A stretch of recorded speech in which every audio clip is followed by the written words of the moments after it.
Supreme Court says Prime Minister Cares Fund is valid as a public charitable fund. The Supreme Court has gone ahead and said that no need to transfer all the contributions to National Disaster Response Fund. That's the breaking news coming in.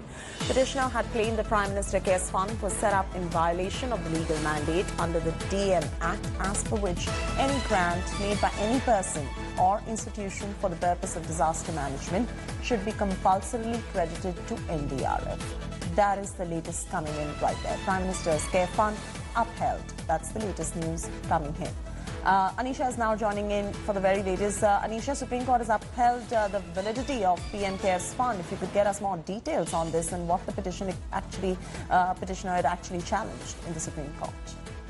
Well, Chaiti, the petition had raised 2 points. One was the need for a fresh and detailed action plan and minimum standards of care for COVID.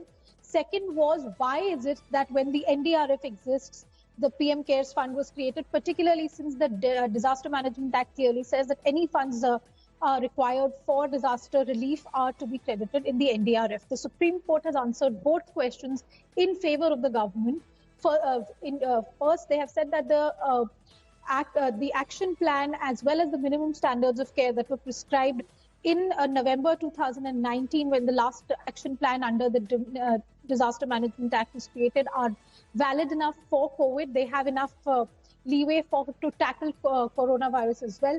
Secondly, they've said that the PM Cares Fund is a valid public charitable trust, and there is no statutory prohibition from creating this trust or from anyone from contributing to it. So there is a rejection coming in of transferring all the funds to the NDRF at the moment, and all these funds stay with the PM Cares Fund. And if you could also give us a sense of what the Prime Minister's Cares Fund is currently being used for. Of course, we know it is being used at the moment. All the funds are being used for battling COVID-19 in this country.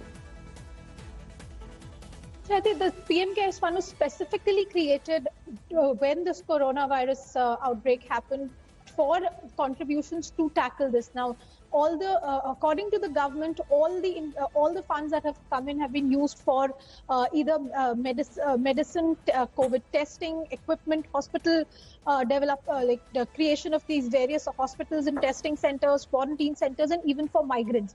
What the problem with this entire issue was that the petitioners had objected that the PM Cares Fund is not subject to RTI and is not even going to be audited by the CAG. So therefore, they had raised the question of where is this money coming from and where exactly is this going. People need to be able to know all of these things. The court, however, has said that this is has not at this said anything about this particular objection. They have said that since this fund itself is legally valid, there cannot be any objection to the creation of this fund. Remember, the government had also said that multiple funds can be created by the government to tackle a particular issue.